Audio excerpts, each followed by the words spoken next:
So you want to make money online, but you are stuck trying to have the right balance between studying and making money online. And really, I understand that school can be overwhelming sometimes. You are mostly on a tight budget, trying to study for exams, eating on noodles and cheap fast foods. Now, a lot of side hustles out there are great, but are either too time taking, money consuming, or even both are not even easy to scale as a student who spends about 75% of their time either in the classroom, studying, or resting. Which is why in this video, I have put together 7 practical ways to earn money on the side as a student that would allow for enough time for your studies and even help you live a better life and far above the average typical student.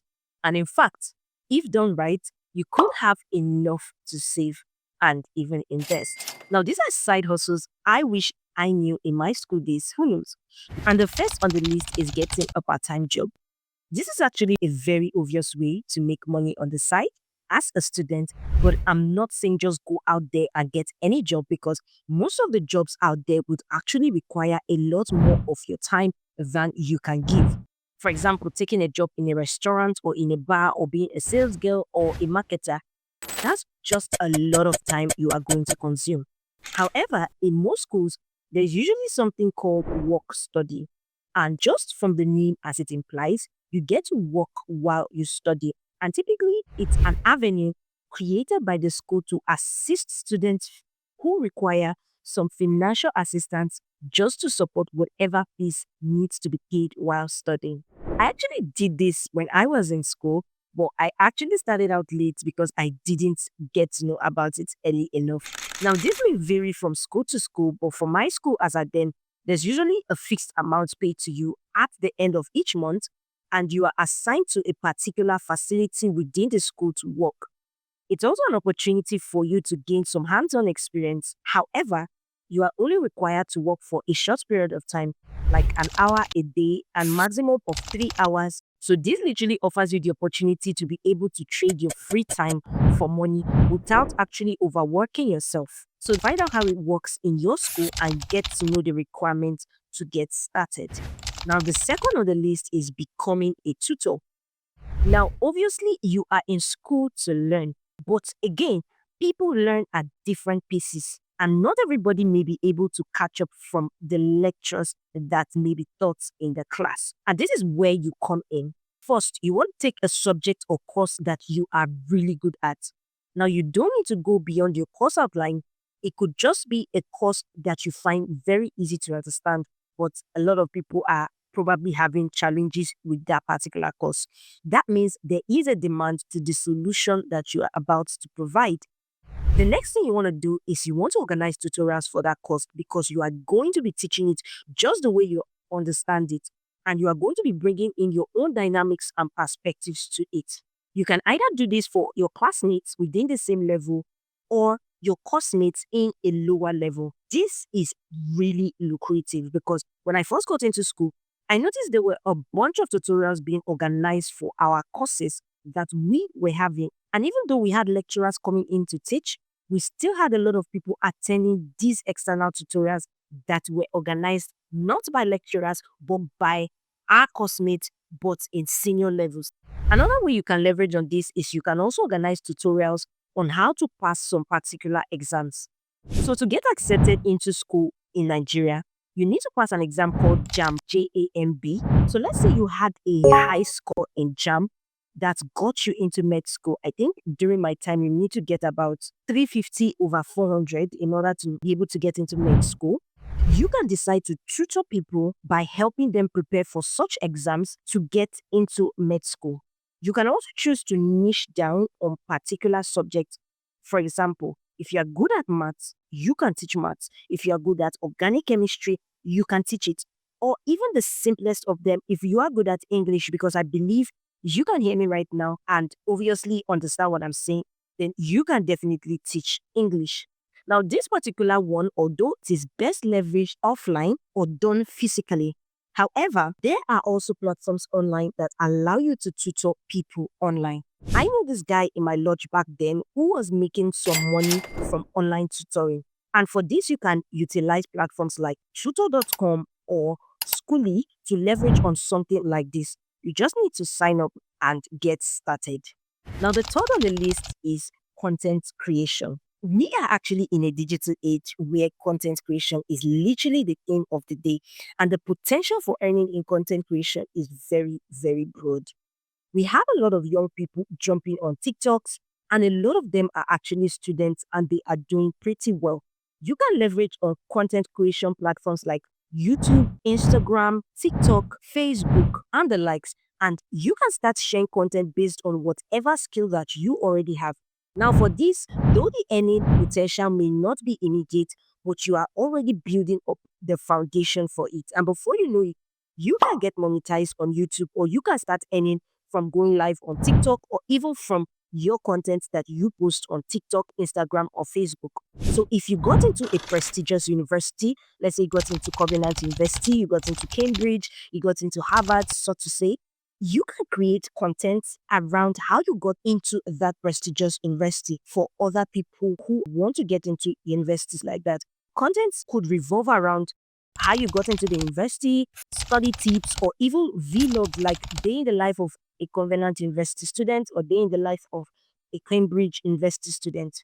Another category you can leverage on if you fall under this is if you got into, so to say, a prestigious course. Let's say you got into med school or you got into law, you can create content around that niche, like how you were able to prep and get into med school, how to keep up with med school, how to manage your time in med school, the best study tips for med school students. There are a lot of them on YouTube. You see them, they are literally going viral. And that would help you build a niche for people who resonate with such content, who want to get into med school, maintain good grades. They would be attracted to such content like that. Now, also, another category you can leverage this if you fall under is if you were able to relocate via the study route. If you are studying outside of your home country, then you can create content around your relocation process, your study route application process, the hurdles you faced. I mean, of course, we see a lot of them on social media. And this will also build a niche for you for people who are looking to relocate via the study route, things that they need to know to make their journey easier. Now, by the way, if you have watched up to this point, do want to smash the like button and hit the subscribe button if you are getting value for this video. Now, the fourth on the list is monetizing your skills. Now, college or university is more like a very small universe where everything you experience is literally within the four walls of college. So, whatever services that are required by other students are most likely done within the four walls of the college. For example, you want to braid your hair, you want to do your makeup. Even most of the events organized within the college are done in the college. So if you know how to braid, you know how to sew, you know how to revamp wigs, you know how to do makeup or make bags and shoes. I mean, I saw a lot of people who were that creative and they were making a lot of money with it. These are obvious ways to make money as a student because you can offer these services to your fellow student, and these services are typically required as a student. You can leverage on this physically or you can take it online. If you are offering a product, for example, maybe you make bags or shoes, you may want to list them online on your WhatsApp status, your Instagram story. If you also offer services, you can expand your reach by also sharing them online or in your college groups just to get more visibility on whatever brand you have coined out for yourself within that niche. By the way, there are a lot more other ways by which you can make money online, and I have compiled 27 of those proven ways in an ebook guide and how you can leverage on them to get success out of it. You want to go ahead and check that out. I have linked it in the description. Now, the fifth way to make money as a student in the college or university is taking surveys online. Now, in some of my videos, I've already mentioned that surveys may not give you a large potential for earning, but it is actually a good way of getting some extra cash on the side, especially when you have nothing to lose. It's not your main source of income. You are literally just trading your free time for money. Survey sites like Swagbox, Paid Work, or SurveyMonkey and the likes to get started. Now, the sixth one is content writing.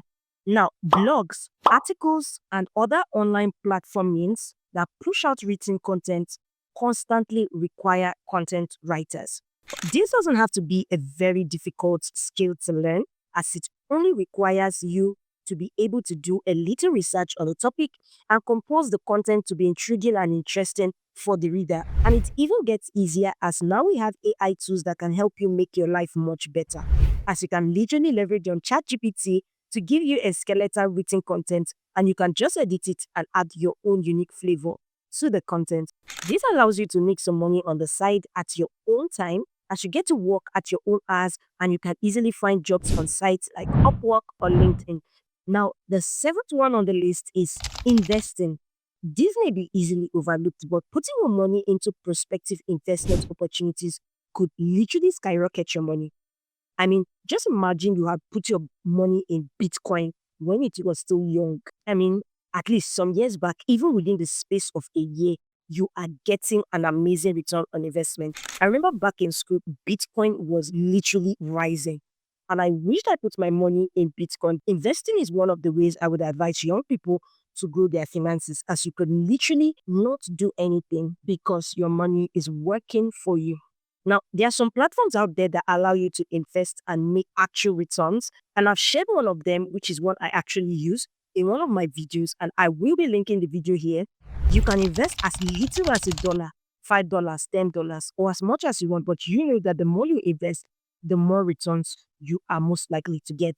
This particular platform I'm talking about has a number of investment classes that you can put your money into with a stated amount of returns. And trust me, this is what you want to be leveraging on at such a time as this, where a lot of currencies are losing value. You can watch the full video on how to do investment as a beginner here.